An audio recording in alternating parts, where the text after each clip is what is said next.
When the war in Iran saw Bowsers run dry and petrol prices skyrocket, many feared we didn't have enough fuel to keep the country moving. And prices are about to rise again as the fuel excise comes back on.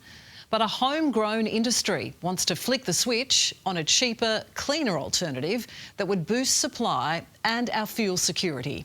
The best news? The answer's in our own backyard. Up come the Revs for race one. They're high-performance, high-octane machines built for speed. Because the pace is up, cars are faster this weekend.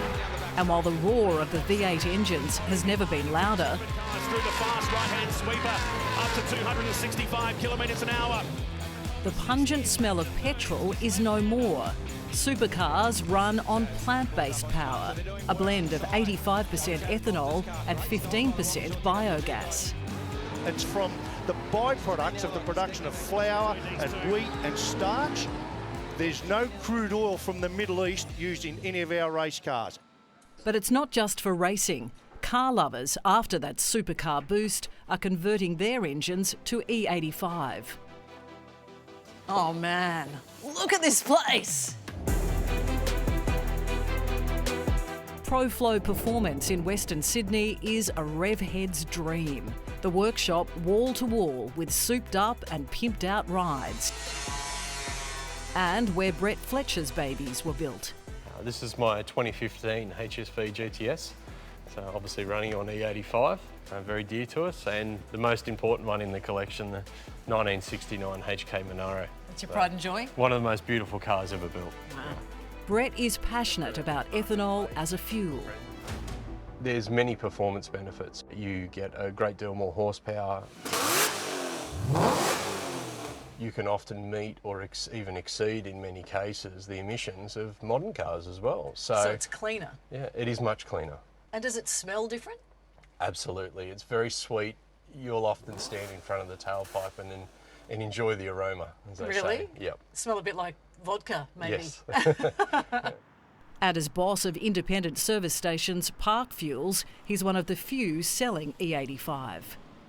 We had a lot of people come out of the surrounding areas and thanked us for putting it in. We've seen a bit of a resurgence of E85. It's good. We've supported the industry for it, and yeah, it's been great. Fueling fellow car nuts like Brendan. So what sort of beast of a car have you got, Brendan? So this is a Holden HSV VS GTS. And she goes pretty fast, I imagine? Does go well, yeah.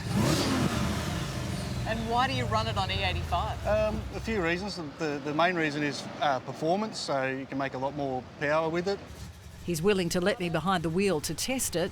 Can I rev it? Absolutely. But not drive. So instead of ethanol, maybe they should change the name of it to rocket fuel. It takes off. It does.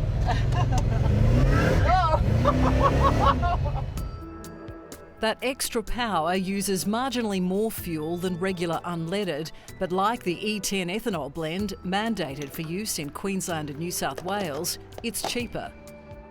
The NRMA's Peter Coury.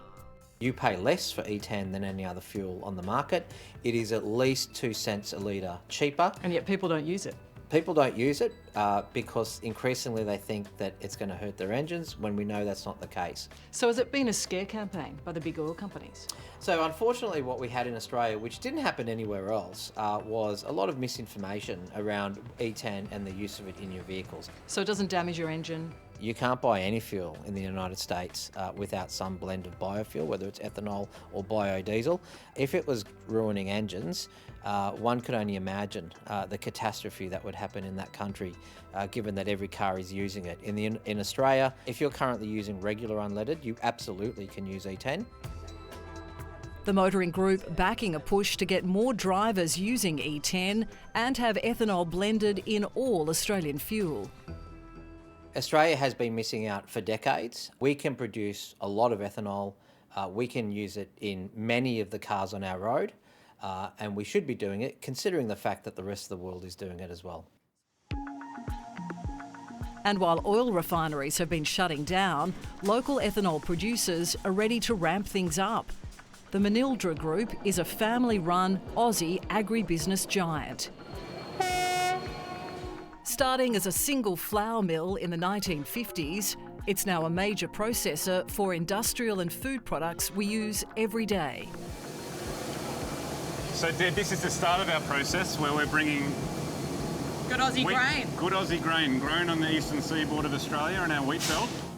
Turning the waste into high-grade ethanol, meticulously tested for its purity. And what are you smelling for? We're smelling for a variety of impurities. And you couldn't drink this?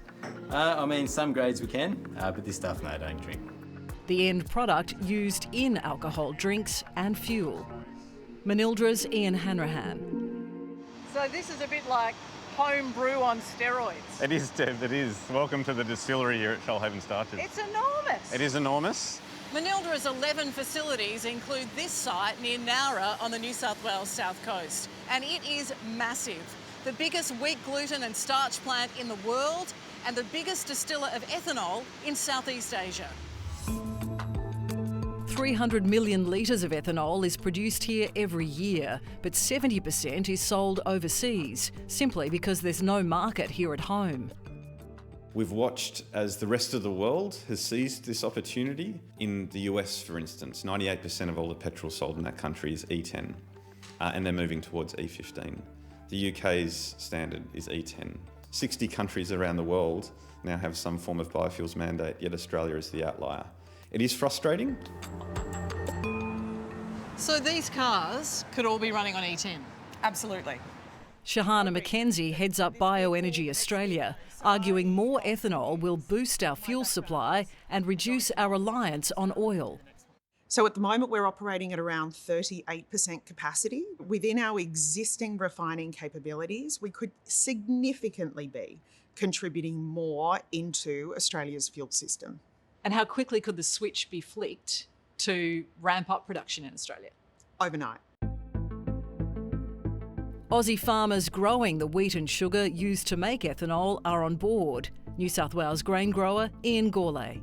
Anything that creates more domestic demand for what we grow and gives a bit more price stability is a really good thing for farming in Australia. And I guess anything that can bring some extra income our farmers' way would be welcome. Yeah, I mean, you're building up rural regional communities as well with businesses that aren't there at the moment, so it's jobs and employment and money coming back into regional areas, which is a win-win for everyone. The federal government has committed to start consultation on an ethanol mandate, which producers welcome, but you're diplomatically saying, get on with it. Oh, we would love them to get on with it. The biofuels opportunity is now. And the government tells us work will start soon on an ethanol mandate. And as drivers, if you're not using E10, maybe you should look at it again.